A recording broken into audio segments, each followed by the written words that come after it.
Dear student, এখন আলোচনা করব বাংলা ব্যাকরণ হচ্ছে পরিচ্ছেদ 15। বিষয়টা হচ্ছে নরবাচক ও নারীবাচক শব্দ। নরবাচক শব্দ সিমিলার আরেকটা শব্দ রয়েছে, কে বলতে পারবে? পুরুষ। আর নারীবাচক শব্দে আরেকটা শব্দ রয়েছে সিমিলার, স্ত্রীবাচক। জি, এখন দেখো নর ও নারীবাচক শব্দ থেকে একটি এমসিকিউ আসবে ক্লাস নবম দশম শ্রেণীর জন্য বলছি। পরীক্ষায় 1 মার্কে এমসিকিউ আসবে। আমরা সে আলোকে কয়টা প্রশ্ন তৈরি করেছি। নাম্বার 1 প্রশ্ন হচ্ছে, কাকে নরবাচক ও নারীবাচক শব্দ বলে ধরা হয়? মানে পদে বিশেষ্য এবং বিশেষণ। বিশেষণ ইংরেজি বলতে পারবে কেউ? নাউন। আর বিশেষণ ইংরেজি কি? অ্যাডজেক্টিভ। গুড। তারপর 2 নম্বর প্রশ্ন, নারীবাচক শব্দ কত প্রকার?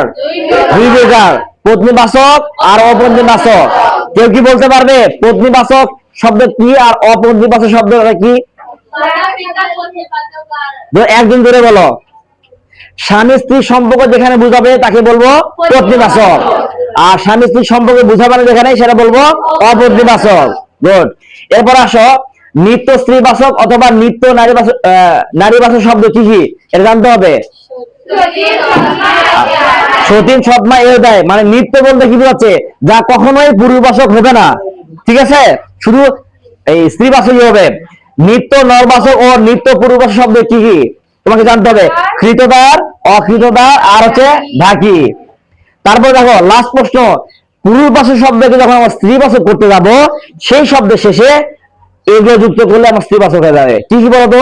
স্বরীয়, রস্যই, ইনি, ইনি, দীর্ঘ, নয়সী, মতি আর বতি, এ কটা যুক্ত করলে আমাদের পুরুষবাচক শব্দ থেকে স্ত্রীবাচক হয়ে যাবে। বোঝা গেছে বাবা? জাস্ট এইটুকু বললে তোমরা 1 মার্কে এমসিকিউ 100 তে 100 পাবা। চ্যালেঞ্জ। ঠিক আছে, ধন্যবাদ।